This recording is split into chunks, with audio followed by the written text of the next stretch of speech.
3 million children, which is roughly 10% of our kids. 3 million children in the United States that are underserved. They're homeless and foster care abused in situations where they don't know where they're going to sleep tomorrow. Their only meals that they get are from a school. The only smiles that they get, the first and last smile they get in a week is from the smile providing student transportation professional, because I don't call them bus drivers.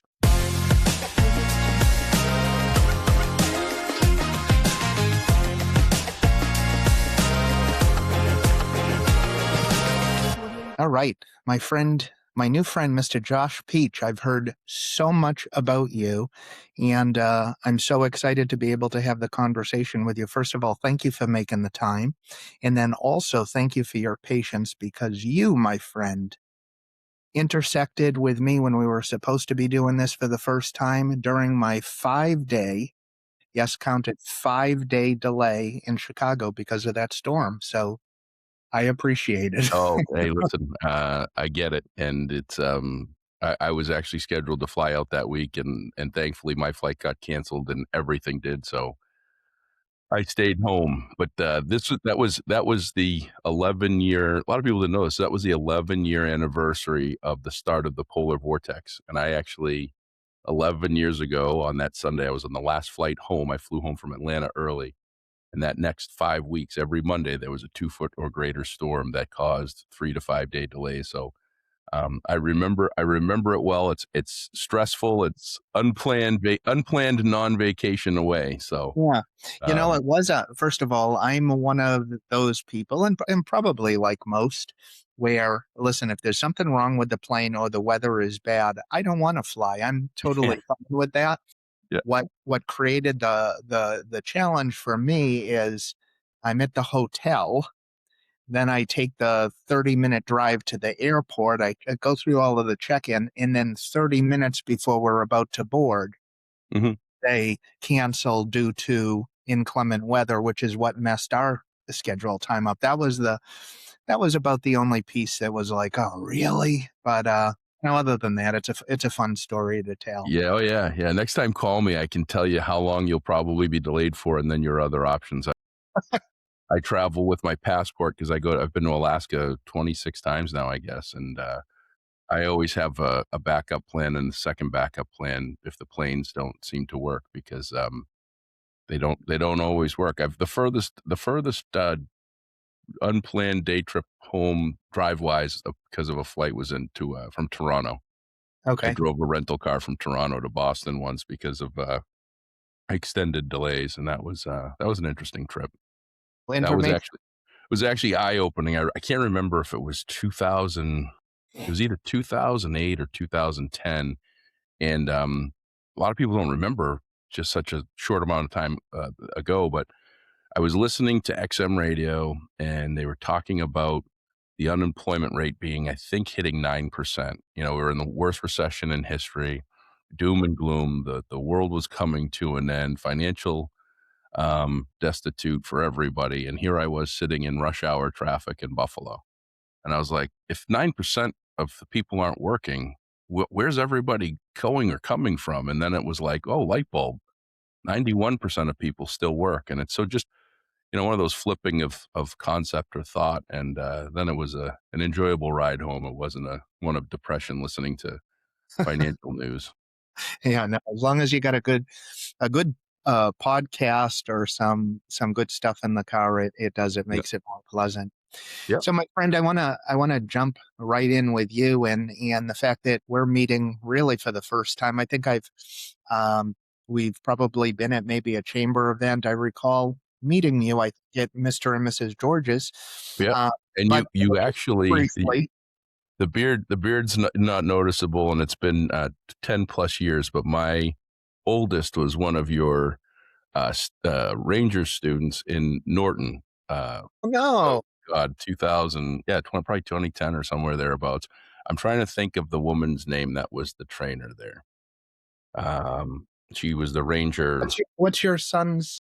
Danny, and he was oh, what was her what was We've the had so teacher? many over the years. Yeah, she was amazing. She hand wrote cards. She was amazing. Well, yeah, our team is, I can't say enough about Yeah, them. and our youngest was with the Georges for a year, and I'll tell you, and then you can ask your questions because my ADD kicked in, but there's something to be said about your program. And I think just, you can say karate in general, but your program specifically, getting the kids in for that, at least that Ranger program, Mhm. it really, it gets these kids thinking, and it's not just about chopping blocks and everything. There's the 5 minutes sit around and talk about, I always love the Saturday meetup when they say, "Hey, did you thank your parents this morning for driving you here?" And it's like just those subtle little life learning lessons that you instill in the children is pretty powerful. So I'm sure you're very proud of what you've built, but that's from a parent that had two kids go through it. It's pretty cool.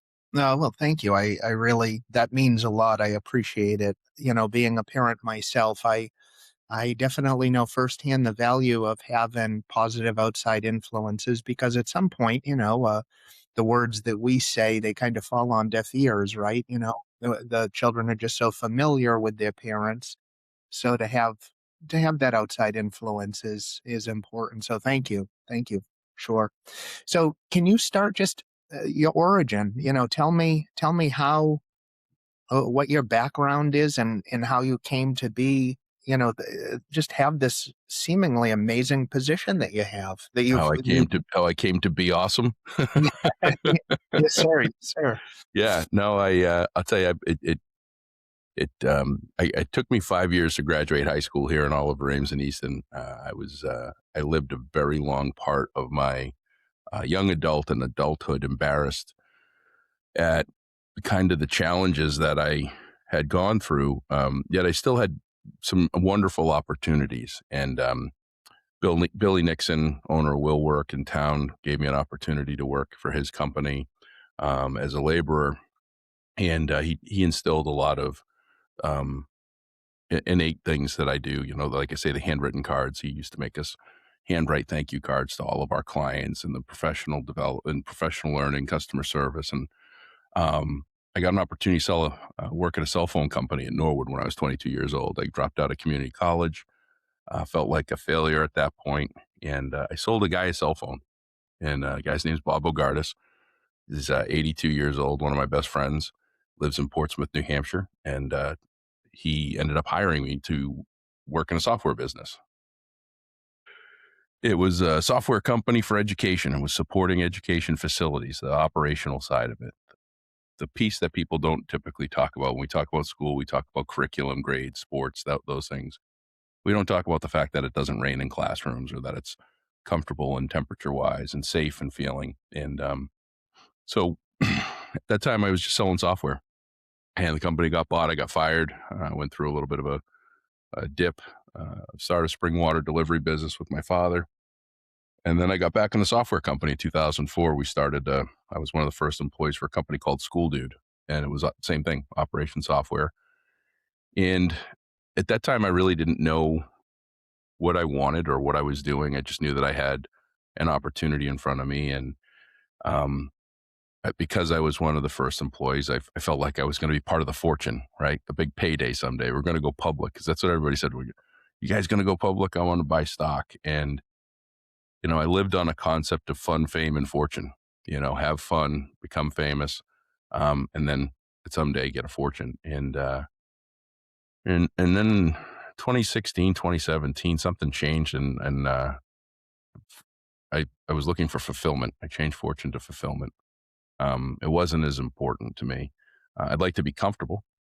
I'd love to be even more comfortable financially, like anybody would.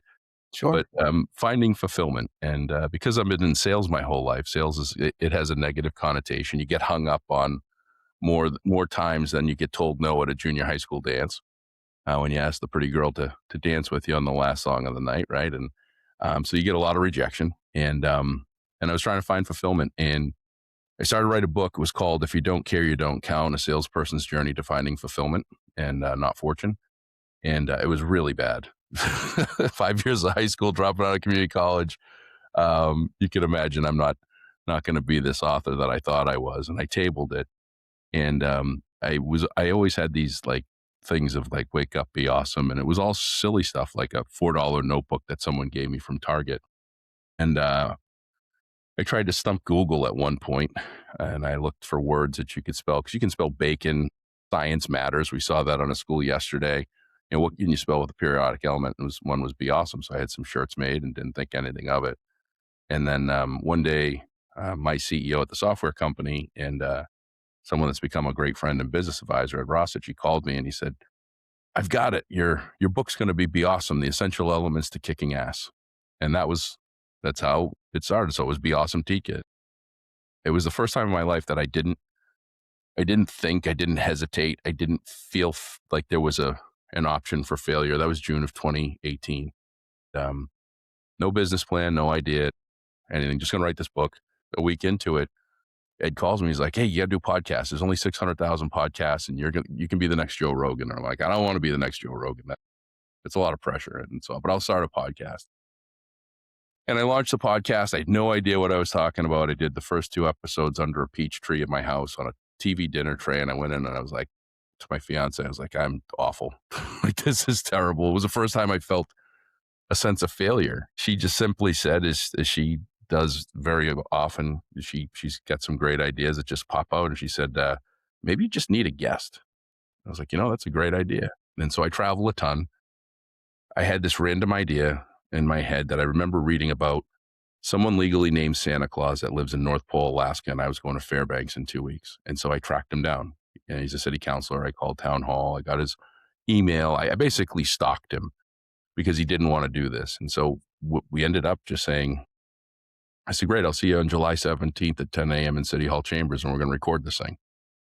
And we recorded the 3rd episode, and it was amazing.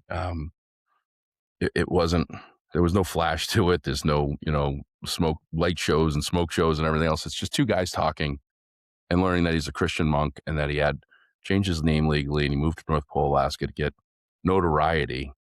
He lives a life of minimalism and he advocates for kids in dire straits around the world. And when I was doing my research and I started looking at things, there was this like alarming statistic that I found that collectively there's 3 million children, which is roughly 10% of our kids, 3 million children in the United States that are underserved. They're homeless and foster care abused in situations where they don't know where they're going to sleep tomorrow. Their only meals that they get are from a school. The only smiles that they get, the first and last smile they get in a week is from the smile providing student transportation professional, because I don't call them bus drivers.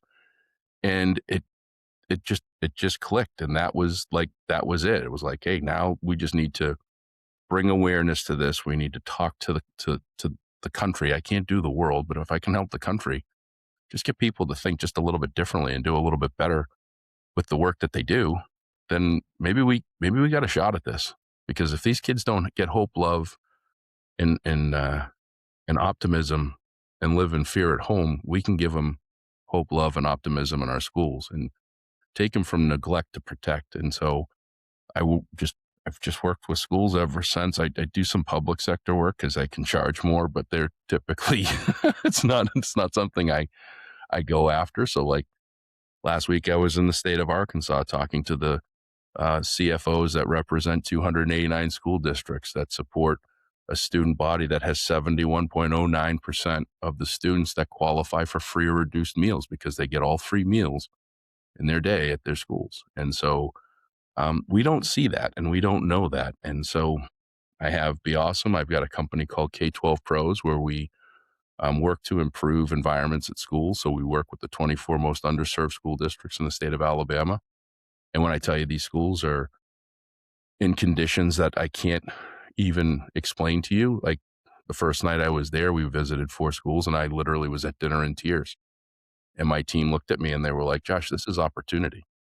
And the thing that was crazy was the kids that were in those schools were smiling from ear to ear because those school buildings, as run down, beat up, and in bad shape as they were in better condition than the homes that they live in. And so, finished the book. Took just 7 years. It's going to anniversary's March 13th, which is an anniversary for me. I almost died March 13th, 2017 by choking to death on a prime rib sandwich. Not one of my proudest moments, but wrote my book a lot in honor of my grandmother. It's Be Awesome, how to living your legacy with grace. And grace is gratitude, resilience, action, consistency, and empowerment.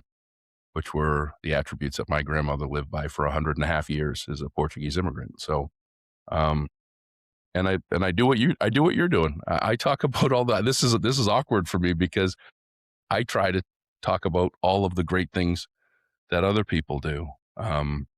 The quiet contributors of the country and the people that make a difference. The custodian that sits on a curb with a child that's alone for lunch, or the school teacher that goes out of their way. My high school principal who just passed away, Duncan Oliver, he was an amazing human, and he lived in Sharon, complete opposite direction of where I lived, and I was in a lot of trouble in high school, and nobody ever knew, but he drove me home a lot.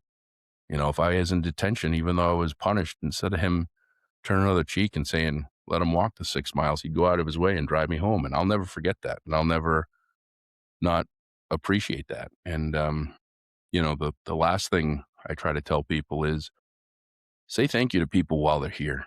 Don't build a memorial for them. Um, I have yesterday was a 10-year anniversary of a coworker. He was killed in a car accident on his way to the airport to work on one of my accounts, to service one of my accounts. And we just had a simple conversation the day before, and I never got to say thank you. And Mhm. that's something I live with every day. And Mhm. it's hard, because he deserved it. And I think everybody needs to realize that this is not nothing's a guarantee. We could have this, and I could walk out this door and be done. And if people don't get to say thank you when they want to, or I don't, library's closed, man. There's nothing left. And all we got is memories. And I'd rather people have memories that I say thank you than, not change. Well, let me say thank you, for the good work that you do. That's an amazing story, and out of that, I only have one question for you, but it has 15 subparts because you covered a lot Adam, that Adam just nodded his head, being with me for 3 years. He's like, oh, 15 subparts is going to be 62 before we're done here. Yeah, yeah. So, may I ask you the way that you present yourself? First of all, your authenticity is just so refreshing and appreciated. So, let me say share that compliment with you.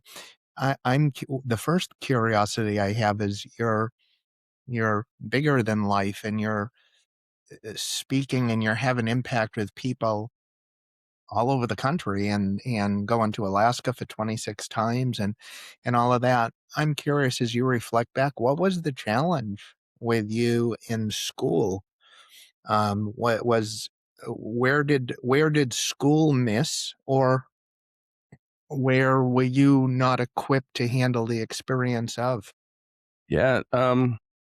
So I'm non-diagnosed ADD, ADHD, or I am, XYZ? um, yeah, XY. There's definitely some stuff going on up top that isn't what would be considered normal. Normal thinking, normal behavior, normal anything. I I I go 100 miles an hour. My brain doesn't shut off. I probably have some level of intelligence, but I just don't have the capacity to sit in a road seat for 45 minutes and do the things that I do, um, that normal school would do. And so I didn't get a lot of, I don't say I didn't get a lot of understanding, but there was just back then it was just different. There was a standardized way that school was done. And by the way, the school education system is broken. And if anybody wants to argue with me about it, that's fine. It is absolutely broken. It should not be a one size fits all. We're not building a cog. We are growing children. And so the way that school was broken. I probably should have gone through more of a Montessori like training, learning program. So I was a square trying to fit in a circle, a round hole. And Yeah. May I ask and I what you and I and I rebelled. I was not, um I was probably considered more of a punk. I rebelled. I thought I could always beat the system. And there was probably points in my there's probably points in my educational career where I wanted to try to take the shortcut because I just couldn't be bothered. And I don't know that I wasn't. I don't want to say I wasn't challenged, but I didn't really feel challenged by what it was, and I didn't see the purpose of it. I knew what I wanted to do in life, right? I was raised around seeing entrepreneurs and business people, people in sales, and that's what I always felt like I wanted to do anyway.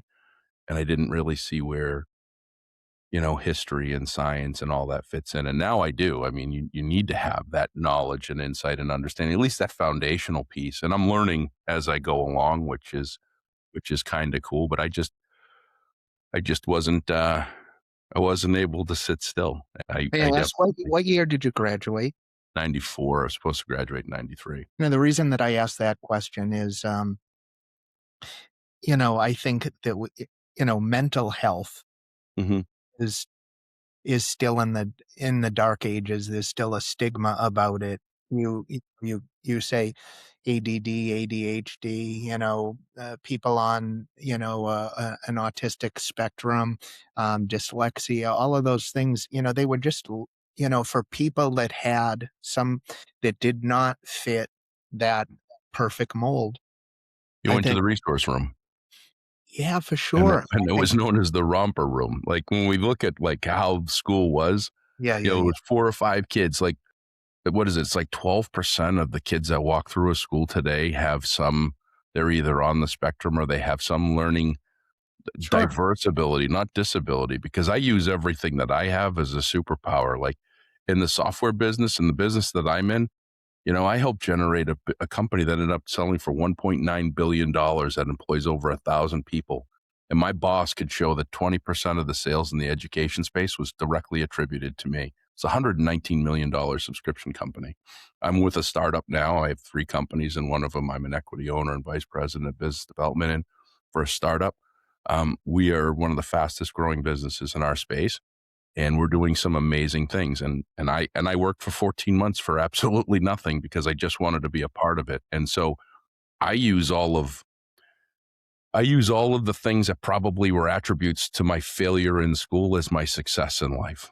Absolutely. You strike me as you're actually where you belong, and that's why there's such an authenticity to the way that I, you speak. I tell my kids not to take the journey that I took, to do it a little bit differently. But yeah, as long as you end up where you're supposed to, Yeah, um, and the shortcut is never the easiest way. That's um, Ryan Holiday's got a great book, "The Obstacle Is the Way," and I think that Ryan is an amazing author. He's got a number of great reads, but "The Obstacle Is the Way" was definitely one of those that just kind of reminded me that there's supposed to be you're supposed to take the hard road. You're supposed to be willing to do what's needed and get over and get through things. And another friend of mine, Aaron Ralston, who is he's the real life 127 hours. I was just talking to him yesterday at the airport.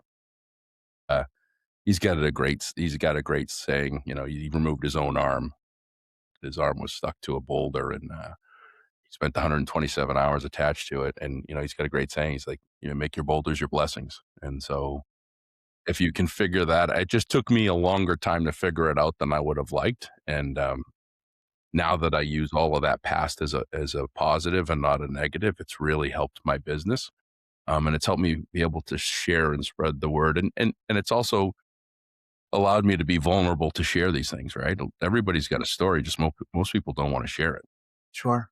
Do you where does that deep-seated compassion you talked about the work that you do for the most vulnerable children in school systems. You referenced like Alabama, and then, you know, um the work you do, you seem to gravitate, and there's a soft spot in you for, you could be working for, Fortune 500, Mhm. 100, whatever, but you're gravitating this way. Where's that piece come from you, Josh? That kind of heart-centered piece. Uh, you know, when I saw a lot of this when I was in software sales, but I Uh-huh. didn't experience it. But when I started to experience it, and then I had kids, I've got an 18-year-old and 8-year-old, and I realized how small the world is. It really is. And the reality of what we have is we have a 100% probability that my children will interact with a child in all of the 25 some odd thousand school districts in the United States. And if we don't all do a better job, then, we're not going to have people pushing our wheelchairs. And my kids sure as hell aren't going to have good interactions with folks. I mean, it is so much better for us to grow a child than try to fix a broken adult. And that's, the kids aren't broken. The adults are the ones that are really, causing a lot of this. And if we don't start to do a better job, and we don't start to call people out on their BS, and if we don't start to look at things a little bit differently, and the opportunity that we have, people in the public education space specifically, but the education space, they have the most rewarding job in the world, because they have an opportunity to change a child's trajectory in life. Like, when I talk about school and I talk about my experience, when COVID hit, I bought my parents' house. My parents got divorced, and I bought their house, and my fiance and I bought their house in 2007. It's interesting, when you buy your parents' house, they leave, but they never totally move. So they always leave like little breadcrumbs of stuff. And so, um, when COVID hit, I went down and I found a box, and it was one of my mother's, and I opened it, and it had all my report cards in it with all the F's. I'm sure she was really, proud to keep those. And I found a couple of notebooks where I was attempting to forge her signature for progress reports. And I'm like, man, this is all like bad stuff. Might have been a box that I saved and just put mom on it for like after I died for her to see it. I don't know. I forgot all this Little stuff time existed. capsule. Yeah, but I found this chemistry test, of all things, a chemistry test from 1991, and it was in Miss Schleicher's class. And I had no idea how many years Miss Schleicher was actually a teacher at that point. I found out later on that it was just a couple. She was in her third or fourth year, and I had a 68. And I was like, wow, what a great grade. And I'm looking through the test, and on the last answer on the back page, I drew a cartoon for an answer. And it was supposed to be me waving with an air bubble that said, "I love chemistry." And then my best friend Todd in the background under a safety shower where it's raining down on him. And he's just saying, "I'm burning," because we were making jokes about, using the Bunsen burner and having used the emergency eye wash station in the shower and everything. That was my answer. I got 68. And like 2 days later, I found out that she was retiring. And I tracked her down. But I got a hold of her daughter, and I said, "Hey, I just want to send your mom a thank you card and a small gift." And so I sent a bunch of Be Awesome shirts and a card. On the front cover, it had the 68. On the inside cover, had my wonderful answer, and then it was a thank you card to her. And what if I didn't say thank you to her? Probably wouldn't have been a big deal, because I did. Her whole family wore my shirts on her at her retirement party. And that just struck me as like, what a great testament to the work that she did. And to top it off, she wrote me a thank you card back, written entirely in periodic elements. And it ended with, "I always knew you could. You just needed to find it." And That's that was beautiful. pretty cool. And so, but most, so many public school and public entity employees, they start out with the best of intentions, and they get in, and then they just get beat up. And then then they go to the stereotypical baloney, and then they go into the place that I despise, which is the teacher's lounge. And then they get a couple more years in, and they start getting hardened. And then they get a couple more years in, and it's not, I have an opportunity to help this child. I'm just here to babysit these parents' kids for 6 hours. And then they get to this next point. And then before they know it, they've got a 30-year career, and they can't wait to retire to do nothing. And that shouldn't be their career. Their career should be waking up every day and taking that first breath and going, I have an opportunity to impact the number of lives that I get to see for 8 hours a day, 5 times a week. And for many of those kids, it's their best 8 hours. Those kids are choosing to come see us. They don't choose to go to the home that they live in. That's pretty cool. And so, that's probably 4 or 5 of the sub answers, but I just try to get those employees and those people to realize what a great opportunity they have. And the only people, and this is the other thing in schools specifically, like, you might know the superintendent, but you don't know the CFO or the business manager. You don't know the assistant superintendent. You don't know the person that's answering the phone, that's the switchboard, the facility director, transportation director, food service director, all the food service providers behind the scenes. You don't know all of the support staff that's required to run a school. We typically just know about the teachers, and it takes all of them collectively doing the work that they do for the outcome to be as positive as possible. Sure. We can't have one broken piece to the puzzle. Right. Right. That's it's really interesting.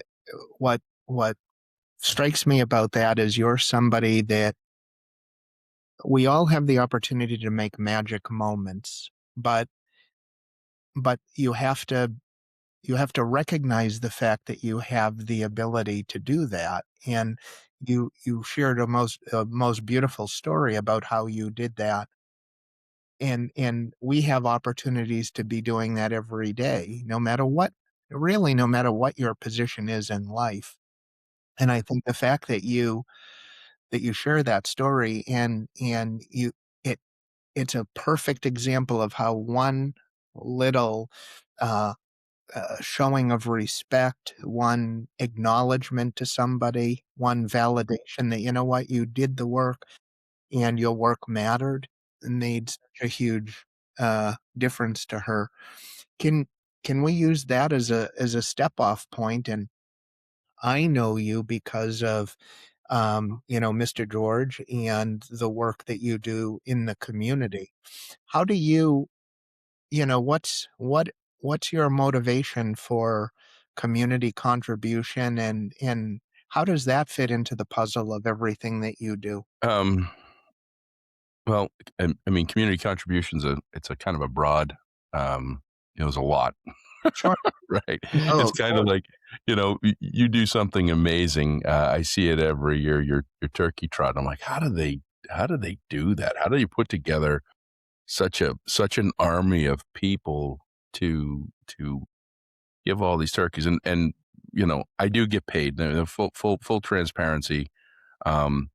This happens all the time that people call and they think that I'm independently wealthy and they're like, hey, I want you to come speak at my school and we don't have any money. Schools do have professional development funds but I've, uh, for this year, for 2026, um, I had a conversation again. I do spend a lot of time in Alaska, and it's a fascinating state from a first of all, the most resilient people in the world. They have 54 school district communities, and most of them are remote that are only accessible by airplane. They have twice the land mass of Texas and less students than Rhode Island. And their smallest district has 10 students with two school buildings. So, um, in if I believe in my mission for my software company, which is every child, every day, we should be able to provide the tools that every school needs and deserves, then I might as well start at those, small schools. And I had a conversation with another speaker who charges a significant amount as I do.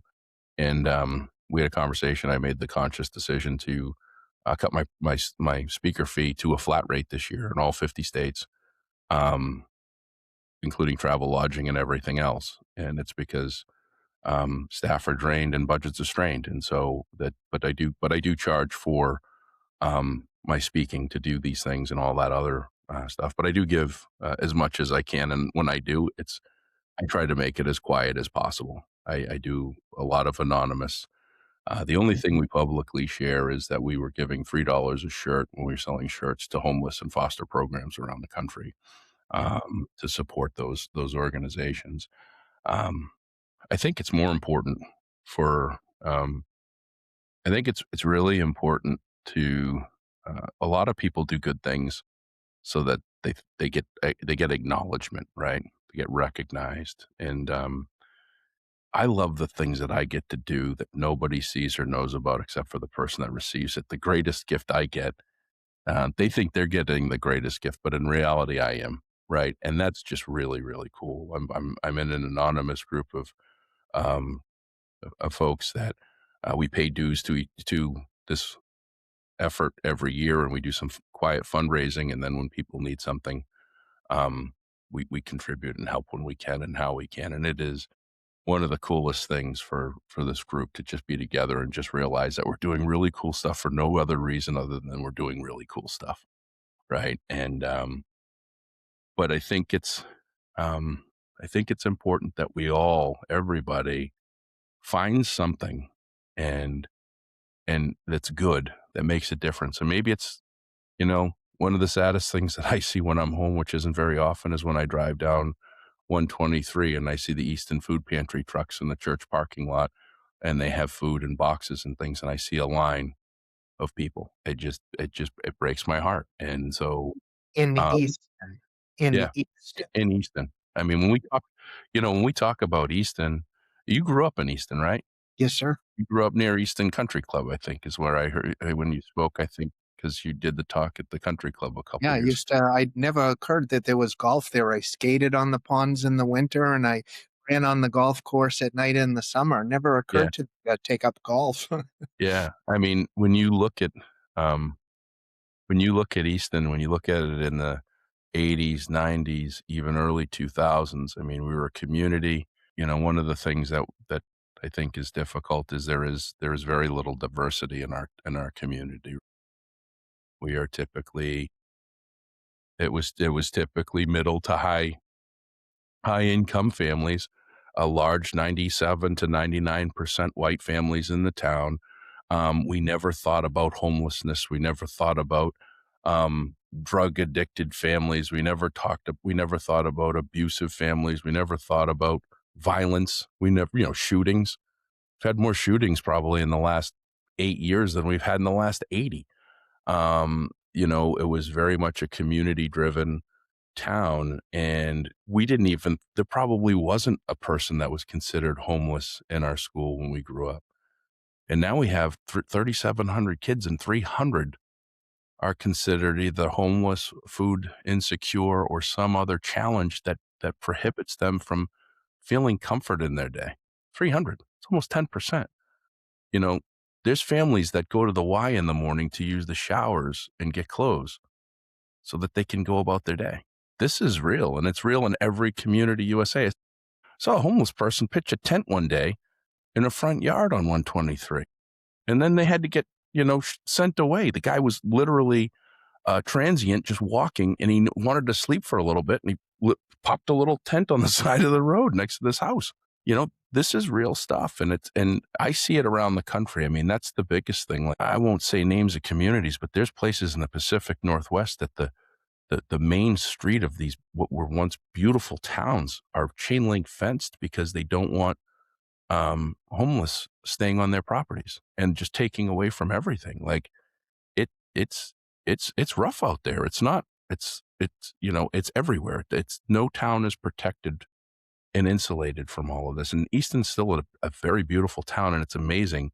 And Absolutely. the Georges and you and so many other groups and organizations step up. The Y, they do a phenomenal job. I was on the board of governors, and when COVID hit, listening to the stories, and because of the need for children to have some place to go during the day, because school was where they went, where parents had to work.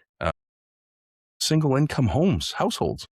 I was growing up. I was the only kid I knew when at center school that had a single parent. Everybody was married, and most of the time there was one income coming in, and it was just a very different environment. And I know this doesn't answer your question completely, but when you see that stuff around you, you know, you have to have a natural instinct to help, and if you don't, you got to find it, because there's always my grandfather, and this is the answer to your question. My grandparents were Portuguese immigrants. They moved here on May 13th, 1966, from Madeira with my mother, who was 12 at the time, and her brother. And my grandfather worked for 26 years, and he worked at Brockton Tool. If you know where Brockton Tool is, which is next to Hennessy Liquors, it was a shoe mold manufacturer, and he was a shoe mold polisher. Called in sick one day, and that was the day that he got his American citizenship. It felt like every month, and I spent an amazing amount of time with my grandparents growing up, and I was probably 4 or 5, and my grandparents tithed at least, 10 or 20% of whatever they made they gave to the church every week. Um, and my grandfather would always put these boxes together of clothes and blankets and things to send back to Madeira. And I remember one time my grandfather was a person of very few words. Both of them spoke very broken English, didn't finish. I don't think either of them got past the third grade. And I remember being really young and looking at my grandfather and going, "Grandpa, we're poor. We don't have much. Why do you keep sending these boxes of things to other people?" And he just looked at me and he said, "There are people that have less than us. And as long as there's people that have less than you, then we need to figure out how to help them and give them a hand up, not a handout." And, it's one of those things of trying to help teach people to fish, don't give them a fish, right? And, Absolutely. I supported for a while Ty Newberry in the DuPont Ice Arena, where if a kid came up off the street in Washington, D.C. and wanted to learn to skate, they got to do it for free. But if they wanted a Coke, they were going to have to sweep the floor. They were going to have to clean the parking lot. They were going to have to do something to earn it. They weren't given it. And it was a great reminder for me that, we can do more. And there's always people, no matter how bad you think you have it, unfortunately, there's somebody in a worse position. Sure. And sadly, we don't have to look very far today to see No, people that are struggling. That whole mental health, that's real. I've had bouts of what would probably be considered depression and other things in my life, as and I and I've suppressed it because of the stigmas and everything else, and I'm an advocate for therapy, and my therapist retired, and I'm like, I need kind of a recharge with this stuff, so I gotta find a new one, but it is real, and it's something that even the most powerful, strongest, most effective leaders and successful people on paper, they have challenges just like anybody else. for sure. I what advice, and maybe advice is not the right word, maybe from you because you're so articulate in the way that you answer these questions, and um, so whether the word is advice or perhaps more inspiration, what what would you say to parents to be able? What do you see as the part parents play in making this? Appreciating their responsibilities and having impact. It's a great question, and I can tell you that, in a world of failing, my kids would be in a lot of trouble if it wasn't for their mother. Mhm. We made the conscious decision, 19 years ago that Amy would be a stay-at-home mother, and she would raise our boys. Primarily, I would be the finder of the food, and she would be the deliverer of all the good stuff at home, and we've stayed that route, and I'd be foolish to say that we don't experience stressful times. It's uh Sure, it's it's of it's course. difficult with a dual income household, and even though I have a lot of things happening, it's a Yes, lot. And so um Amy could give the best advice with this. What I would say is the things that I see um that Amy does is she's an amazing listener. She listens to our kids. She does not brush them off. She does not stare at her screen like I probably do, more than I should. She is intentional with our kids to constantly remind them that they're enough and that they are wonderful and that they have hit a lottery of life. We're very fortunate that we have two amazing boys. I mean, a Chance wakes up every day and he says, "Today's going to be the best day ever." And he say, "Chance, you said that yesterday, and it's the last chapter of my book." And he says, "Yeah, but that was yesterday. Today's a whole new day." Like they have this innate ability, but it is because Amy's present. She is always present, and I would be lying if I said I was, because I traveled the amount that I travel and the work that I do. It is right, hard, but the of the course. the if Amy were to write a book someday, which I hope she does, um, it's not to just go with the flow. It's not to win a popularity race that you didn't win in high school or something like that. It is to be present for your kids, to continuously give them support, provide them with the self esteem and the belief that um, they're enough every day, and to give everything that they have, and and to not listen to the baloney that's out there and the influence. I would also say, from a parent standpoint, eh, I'm not. We didn't give Danny a cell phone until he was almost a teenager or a teenager.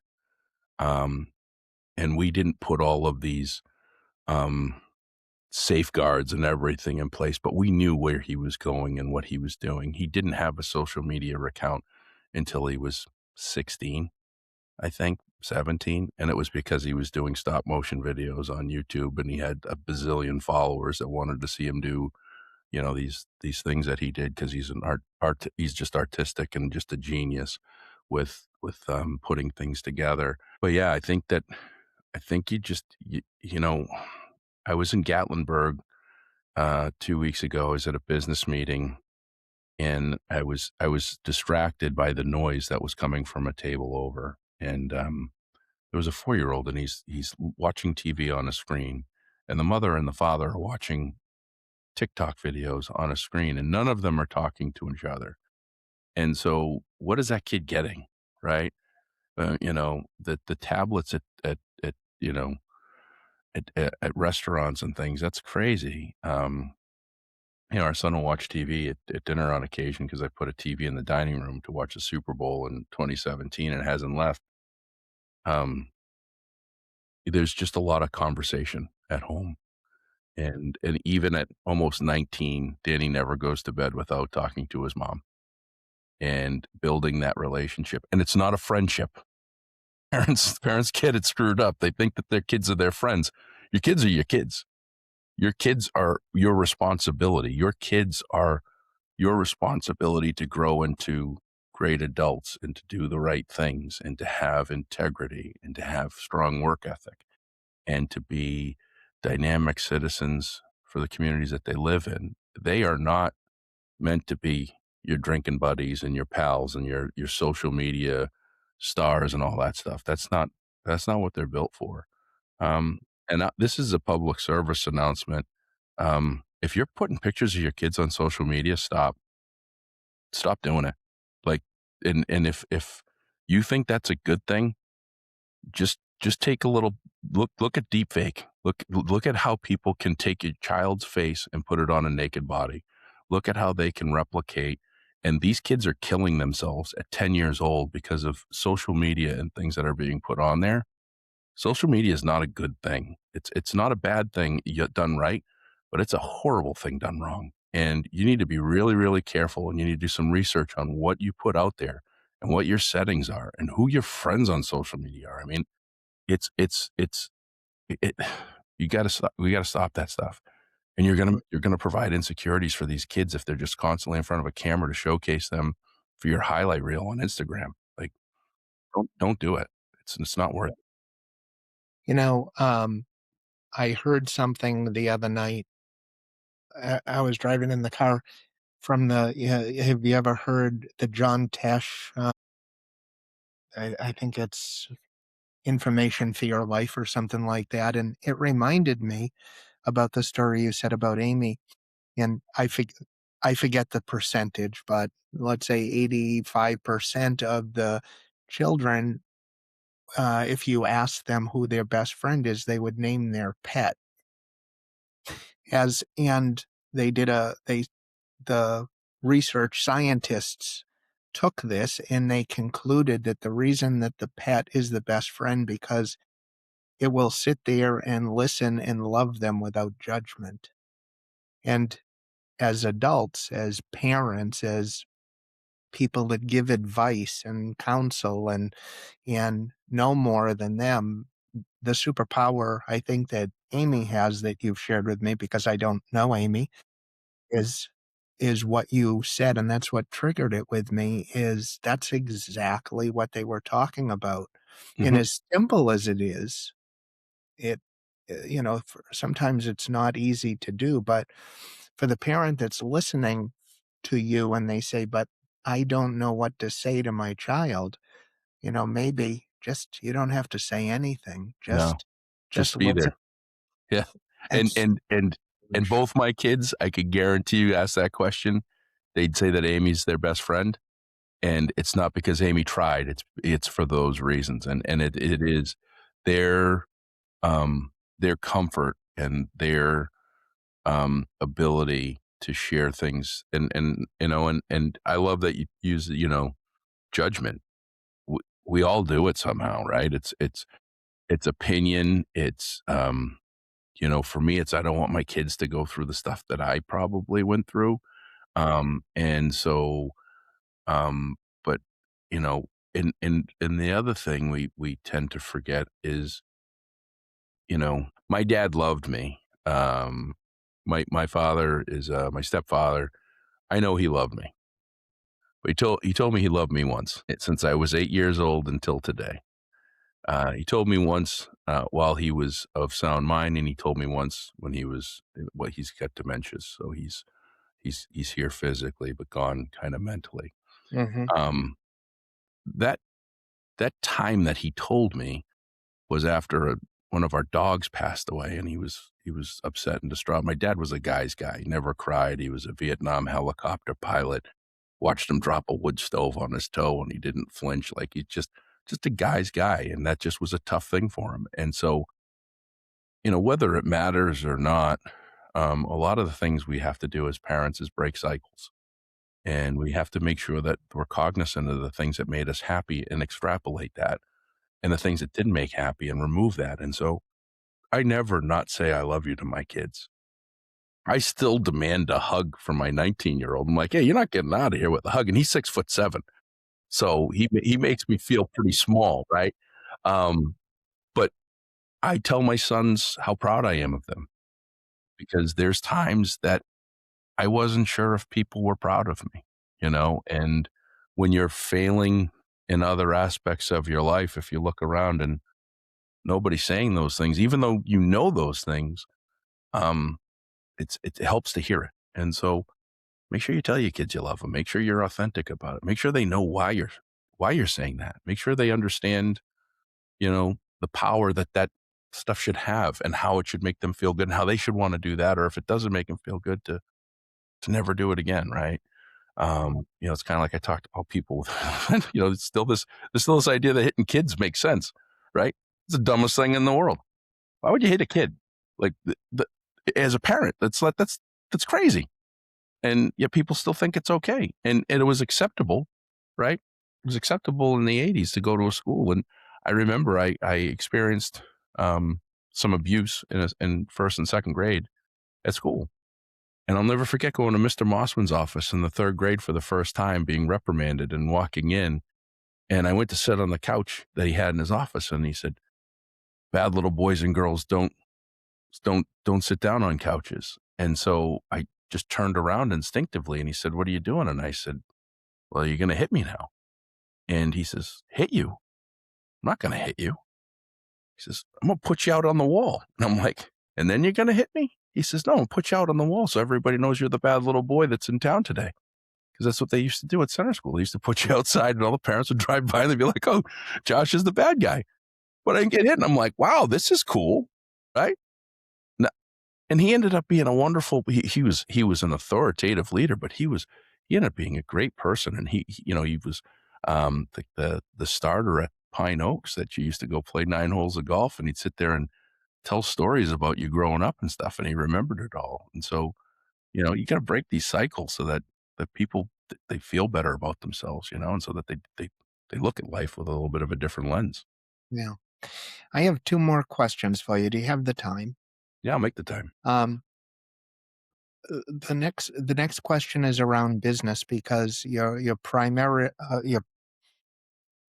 role has been the impact that you've had with children and visiting all of these schools, but also with that, you've had an opportunity to cross paths with a lot of business people. You've looked at their work ethic, their discipline, their vision, their all of that. I wonder if you can, comment on, in the context of everything that we've been talking about, are business people in your mind, are they different, or do you see a lot of the same commonalities, or are there things that are broken there that, we need to be aware of? Yeah. Oh, that's actually a great question. And I think that there are some really dynamic, amazing leaders. Les Trackman, who I just talked to yesterday, he authored the book "Don't F It Up." He had a book. Um, His book specialized in being a successor CEO, and a lot of people look at that role and look at what Les did, um, as like just this advantageous, capitalistic taking of what someone built and everything. And the reality is that when you get to know Les, and Les is another one of my business advisors, a dear friend, someone I care, just he's in my five, my circle of five. The reality is that Les wanted to raise people up and make them better, right? Joe DeSena, the CEO of Spartan, I was on his podcast last year, and I ran a Spartan race at Fenway Park with him last year. And I thought he was just this guy that just wanted to embarrass people and humiliate you by showing you the things that you can't do and be insultory and everything else. And all he wants is for people to be healthy. His mom passed away. She had cancer. And he doesn't want to go that route. He wants to live as long as he can. And he knows that the way that you can do that is by proper health, fitness, and care for your body. Um, so I've got a lot of great examples of business leaders, CEOs, and people that care. But I also have a lot of examples where I think people that there's leaders that just lose their way. There's a saying that I was told a long time ago: if your sole purpose is money, you have no soul. And when you chase the money, you never find it. And so, if you do the right things, and again, I'm not independently wealthy. I have a ways to go. I didn't have a financial windfall when that company sold for $1.9 billion. I actually got fired before it happened. Um, so I've got work to do in that aspect. Um, but I've always found that when I focus on money, it's harder to get, and your integrity can be questioned. Your instinct and your wanting what you want. When you focus on what's important, which is a positive outcome for your customer, and that's what a business is. A business has customers. I call them clients. Customers are transactional, clients are for life. When you take care of your clients, they will take care of you. And when you lose that sight, you shouldn't be in business. If you have to lie to get business, I always tell people, if a company has to lie to get the business, then what are they willing to do to keep the business? And so I tell businesses, and the few businesses that I work for, and just in case there's a business that's listening that wants me to come in, my starting fee is $25,000 for the day. It's a lot of money to some people, but I can increase your bottom line in some cases by millions of dollars. And so that's a small investment for a large opportunity. Um, but most of the time when I talk to companies and I don't want to work with them and they're trying to figure out how to fix their problems, it's not with a coffee bar. It's not with a ping pong table. It's not with any of these stupid things that they talk about what builds dynamic culture. Go to a public school system. Go look at the faculty and staff, because they drive into their staff parking lot not making the money that they possibly can make every single day with the odds against them, and they still show up with a smile on their face. And that's why I'm passionate about schools, because in business, there's a lot of stuff that's just not pretty. And I've seen it. And I know where all the bodies are buried at this point in time with how things are done and why they're done and advantageous things and private equity. I think there's some really great dynamic private equity companies in the country that are doing things really, really well for their customer, which is the investor, their investment pools, but they're also making sure they're doing something good for the customer, that the companies that they're investing in, but never losing sight of what matters, which is people. If you lose sight of what matters, which is people, then, you gotta do a harder look in the mirror. And we all look in the mirror every day, right? What do you see? Do you like what you see? Do you go to work like Ed Rossich, that CEO I was talking about?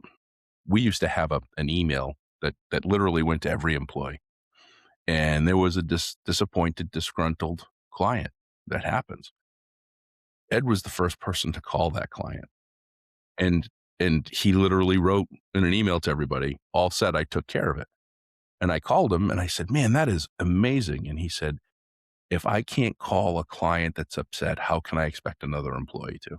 Don't ever ask your team members to do something you're not willing to do yourself. Just if you have to do it too much, you don't need that employee. Mm-hmm. Yeah. But your business, you built a foundational culture of care, whether Mm-hmm. you knew it or not. And you always knew that you were in a customer service business first. You just happened to train people self-defense.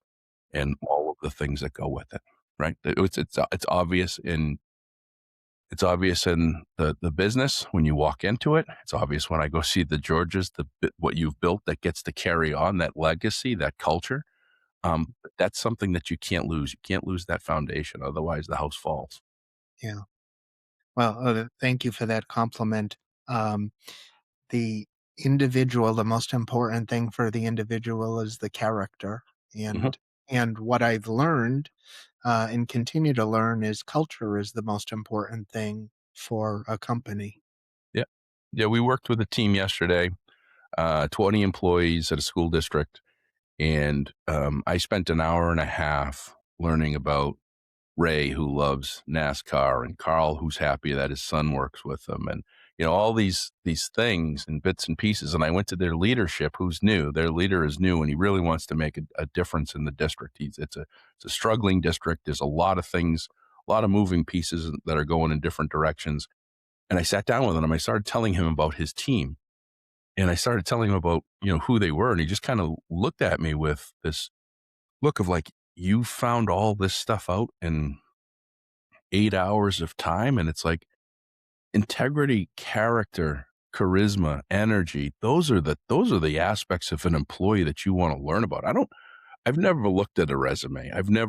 I hire based on character. I hire on who the person is. We've got in our software company, we've got some amazing people that care. I got one kid that's in Oklahoma. He worked at a chicken processing plant. You talk about somebody that's grateful for an opportunity, that's doing amazing things, that doesn't say no, that just is so grateful for what he gets to do, and he's just an awesome human and wouldn't otherwise been given that opportunity, right? So those are the characteristics. We need to get away from, the accomplishments. When I see a company that the salespeople just talk about crushing it and going to the moon, and they're not talking about their clients, they're talking about internal processes and their numbers. Those numbers are associated with a name, and we can't lose sight of that. And when you lose sight of the name, you lose sight of everything else. It's just a check. Yeah, for sure. You've done so much and you're having so much positive impact in so many different ways. And I think, you know, not that I have a crystal ball, but what my gut tells me is your greatest levels of impact is still ahead of you, even though you've had an immense amount of impact already. How do you, when everything is said and done, what do you want your contribution to have been? So that's actually a great question. Right now the path is, I'm writing that second book that was supposed to be my first book. We're going to continue to do talks with Be Awesome and just kind of stay that course. Software company, we're going to continue to grow and help schools. It's company's called Operations Hero, and it's for the unsung heroes in the schools that are in the trenches behind the scenes doing the amazing things that they do. We were able to show that with data, how the work that they're doing, because historically it was, if it's clean, the lights go off and on, and it's comfortable, they do their job, and that's not the case. They're doing so much more. Um, but my legacy will probably be left. My third company, K-12 Pros, I created with my partner is the person that saved my life, Paul Anastasi, who was the custodial and operations manager for Newton Public Schools for 15 plus years in Watertown prior to that. And he's my hero. He's my friend, and he's my partner. And we're developing some programming that, as our friend Brent down in Alabama says, and Brent he's the carpentry teacher. He's got his own business, and he took on the role as facility director for a county school district that's got 3 buildings, 672 kids, and 100% of the kids get all of their meals from the school district every day. And when we met him in August, he said, he told us some things that he was doing that was going backwards. And when we instilled this 2-day on-site training for the 24 districts in Montgomery, Alabama, and then gave them some tools to go out with, he called me a week later. He says, "I want to be your national spokesperson. If I can do it, anybody can do it." And so my professional goal that I want to leave with, not the moniker of how much money my business sold for or anything else was to make Brent and other school districts proud and improve the environments in which the kids are in. And Paul and I have developed some programming that we started in Missouri. We've got it going on in Tennessee with associations where we do cohorts of 15 schools at a time, and we teach them how to do better preventive maintenance and better management of their schools. And it's not sexy, but I'll tell you, if we can improve the air quality, if we can improve the environment, and if we can make a difference in those kids when they walk through the door and then walk out of it at the end of the day, it's a much better place than where most of them live. It's amazing, and uh, being being somewhat new to that whole conversation, I have to take your word on the plight of it. But it sounds like you're the hero coming into areas of the school system that a lot of people would shy away from, and you're diving in with both feet, to have that impact. To me, that's Yeah. absolutely amazing. It's heroic, and it's beautiful, all kind of rolled into one. Well, there's a lot of tax dollars. I mean, Brockton High School was the largest high school east of the Mississippi for a very long time, and that campus is sprawling. It is still even. It was finished, I think, in 1972 or 1973. When that high school has to get replaced, that's going to be $1 billion price tag. $1 billion. That'll probably be the first, if not the second school. I believe possibly Lexington might be the first, if I get my towns right. That might be the first $1 billion high school to replace and replicate in the state of Massachusetts. Up until 2012, the largest high school project in the state was Newton North or Newton South. I can't remember which is about 153 million. Worcester just built one of their high schools, which is absolutely gorgeous. It is magnificent what they've done in Worcester. I mean, Worcester is just doing great things. Their high school was at price tag at like $350 million.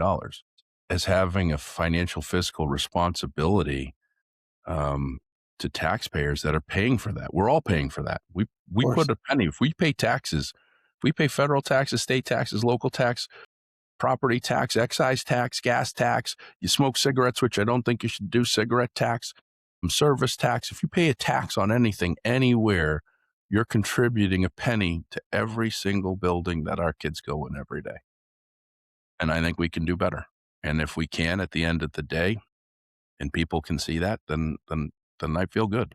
And that's the mission we're on. And the company K-12 Pros was created with a secondary goal, which was to take retired operations professionals and put them back in the workforce because they're not ready and they got a lot to give. And so it's really cool. We work with Jim Rich that retired from Park Hill, Missouri. He was in the top 1% of preventive maintenance leaders in the country. He was at 46% preventive maintenance. Work orders that you do in a school district cost 65% less if you make it preventive opposed to reactive, meaning someone tells you something's wrong. Greg Lookabout down in Texas that was at Region 4, dynamic, the best custodial leader and facility leader you could find. I mean, he challenges it. I think he's almost 70, or he might even be 70, but he'll challenge any mortal to a bathroom cleaning contest, and he will out clean you, and he'll do it faster than you. And he challenges everybody. I mean, I get to work with some really cool people that do some really dirty work, and they make it clean, and it's pretty cool. Yeah, and they're beautiful people. 100%. Yep. Yeah, It's they live, breathe, and die by every kid every day, and that's pretty cool. that's so cool. Josh, my friend, thank you. I was excited about interviewing you when I was in Chicago, but I'll tell you, you were worth the wait, and then you are everything and more than what I've heard about you. So I'm Yes. very, very, truly grateful for your time. Absolute honor, and we will get you out here in the studio one day. We'll put you on the ECAT microphone here and put you on the Be Awesome podcast and Now that I know what ETAP learn stands learn for. learn what you're doing and how you're doing it, and share the word. Because, like I said, thank you for all that you've done for the community. As a quiet, you're a quiet contributor, other than the turkey thing, which is what you do 10,000 turkeys or something last year, right? I Um, did. Yeah. Yeah, you've done some really amazing things, but you've helped grow countless kids with your karate program over the years that you should be proud of, that you have, lived and left an amazing legacy for a lot of folks, so Thank you. thank you for that. I appreciate it.